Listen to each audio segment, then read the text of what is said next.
find like a unique identity for different biomes. For example, the birch forest, as you can see in this beautiful concept art.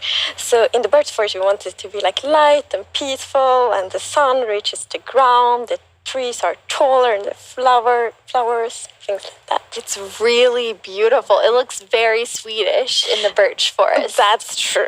That's actually a very Swedish forest. Yeah, it's gorgeous. And then you have you want to add more atmosphere to the different biomes, but there's one biome that you want. I mean, I would say you're giving it quite an overhaul. It's getting a lot more in the wild update. Yes, that's true, and that's the swamp. Oh, our art team is just so amazing. It's such a beautiful concept art, and as you can see here, the atmosphere is really different from the birch forest as well.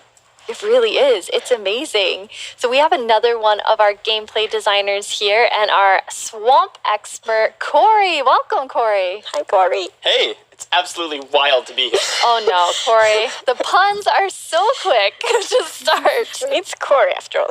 Yeah, it's very on brand.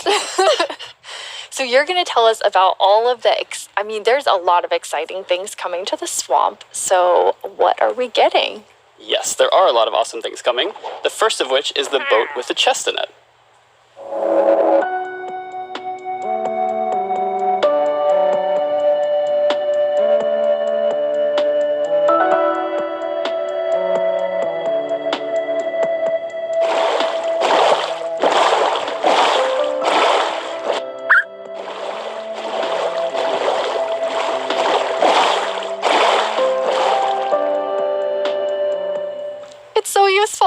And relaxing.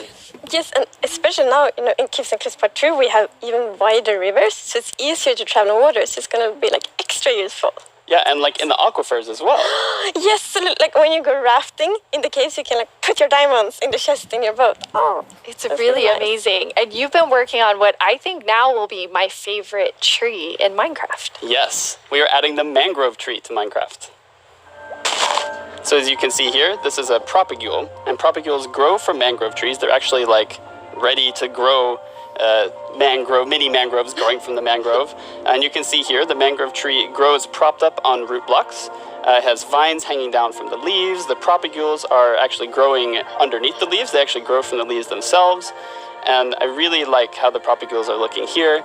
And okay, I'm just gonna nerd out on propagules for a minute. Okay, so in real life, the propagules grow, like I said, from the mangrove tree, and then when they fall into the water, or like let's say they fall into water, they can float for up to a year before they plant themselves in the like water, underneath the water or on land, wherever they happen to land. And mangrove trees themselves are actually amazing for like local ecosystems, fighting climate change, for local communities. They're just super trees, and I'm really, really excited that we're adding them to Minecraft. That's awesome. And this is the first sapling that you can plant underwater. Yeah, you can plant it underwater and on land as well. That's so cool. When you first showed me the mangroves and you talked about your favorite thing, the propagules, I actually remember playing in mangroves in Florida, and we would use them to like write in the sand because they're super cool. That's adorable. So seeing them in Minecraft is just so exciting. And of course, where there's a new tree, there must be a new wood type. Yes, the mangroves do come with a new wood type. And like always when we add a new tree, we are so happy. Like we get so many questions from the community like, will there be a new wood type? and therefore we're so happy that we were able to add a new wood type for the mangroves. And look at it, I think it's really pretty.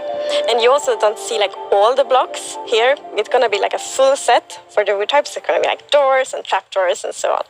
That's gorgeous. I love it. I'm so excited about mangroves, but I just need to mention another thing.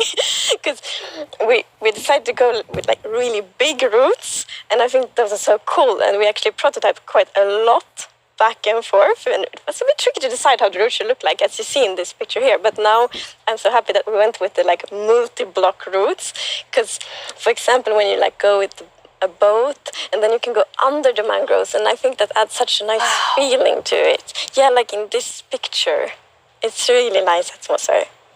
That's beautiful. I really agree. And like when I was testing, I really loved that feeling of like being underneath it, being like this huge feeling. And I wanted more. I wanted to be surrounded by mangroves.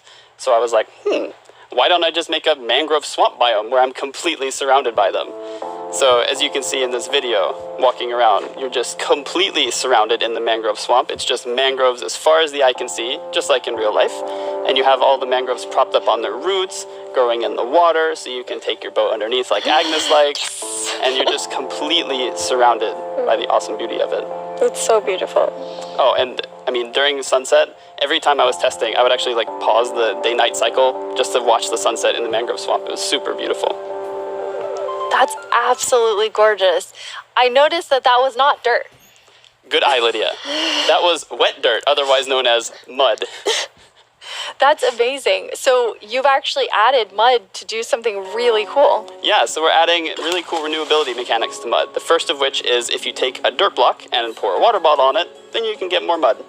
And then the other one is if you take your mud block and you stick it on top of the dripstone, it will sort of like drip the water out of the mud and eventually dry it out, which turns into clay. I love the renewable clay. Like, I always need more bricks. So perfect. Yeah, your local mason isn't going to be super happy with you though. That's actually true. I have this one mason, it's diamond tier mason in my village, and I always trade with them. You're taking a villager's No, job. they might be a bit upset now, but still renewable clay. Yeah, it's really, really cool. And you're also using mud to make a new block. Yes, we're also adding mud bricks. So mud bricks are a really, really exciting like building block. And as you can see here, the brick texture is actually different than the other stone bricks that we have in the game. So they're sort of smaller, more compact, but it is really cool like to build with. It matches a lot of different block sets, and I'm really excited to build with them. I just love the look of them. They're awesome. So beautiful. We have a creator question for the two of you. Aha. どうもこんにちはプチプチです。私からの質問はねこちらになります。どうして泥レンガを追加することにしたのでしょうか。 I'm so excited they asked this question because I really wanted to answer it. So the main reason that I wanted to add mud bricks to the game is that I really wanted people to feel like they're, okay, all around the world, there are houses built out of mud bricks. So many people around the world have houses, buildings using mud bricks. And I really wanted people who are playing Minecraft to feel like they could build their home and feel like they're at home in Minecraft. So I'm really glad we got to add them for that reason. Amazing. Yes, I mean, it's so important for us that like everyone feels equally welcome when playing Minecraft. Oh, that is absolutely amazing. Now, so we have like amazing new trees. We have mud everywhere. We definitely need something very cute. Yes, well, very cute and quite derpy because we're adding frogs.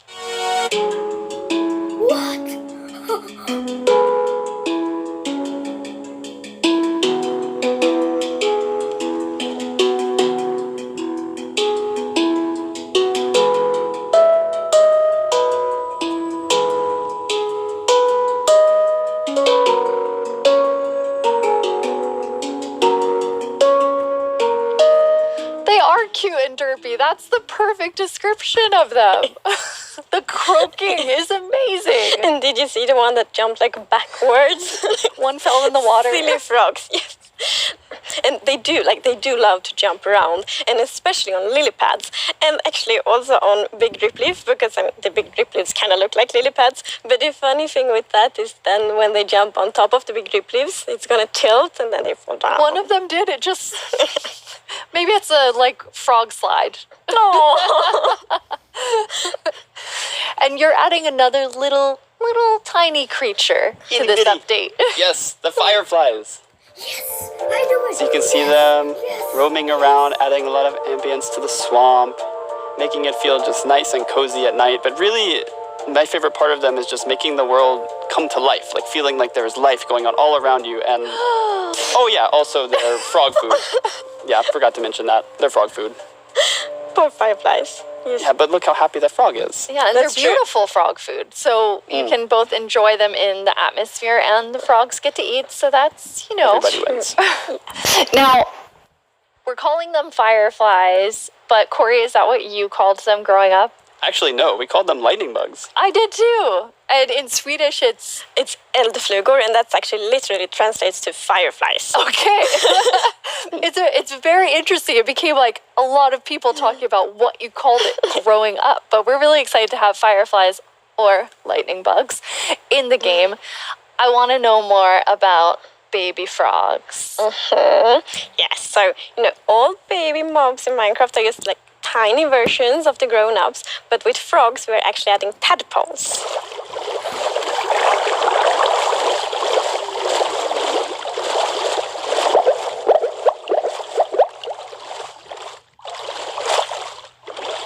Once again, you deliver on the promise of cute and derpy with the tadpoles. We do. Yes, and you can pick them up in a bucket. Yes, and that's actually extra helpful for the tadpoles because we have frog variants, and when a tadpole grows up, it will pick a variant depending on the temperature in the biome it grows up in. So, for example, if it grows up in a really cold place, it's going to turn into a snowy frog. Yeah, as you can see here. So, the frogs have kind of like two main systems. One is the tadpole system, and the other one is the cold-blooded system. So the frogs are like the first cold-blooded animal in Minecraft. And in real life, there actually are frog variants that pick a color depending on, or they adapt their color depending on temperature. And we wanted to have that in Minecraft. We wanted to Minecraftify it. So therefore, the tadpole's going to pick a variant instead, depending on the temperature. That's so cool. And there are 3 variants. Yes, it's going to be 3 variants. Okay, so we've seen 2. What's the third one? The third one is the tropical frog. Yes. So let's say you were venturing out into the desert or the jungle, and you take your tadpole with you, and if it grows up there, it'll turn into a lovely tropical frog. And what I really love about the tropical frogs is how just relaxed they look, and they're like blending into the sand almost. They're just so relaxed, just chilling there. Yeah. Yes. And I think there was a reason that they were Yes, colored that way. there is a reason they are white. So I was reading a lot about frogs. Always when we had something new, we read up a lot. It's super fun because we can be really geeky. And then I learned about the real-life frog that's called grey foam-nest tree frog and lives, for example, in Angola, Botswana, and Kenya. And that frog can actually turn almost white to avoid overheating. So that's like the inspiration for the tropical frog in Minecraft. I love all 3 of them. And you didn't, so you have these different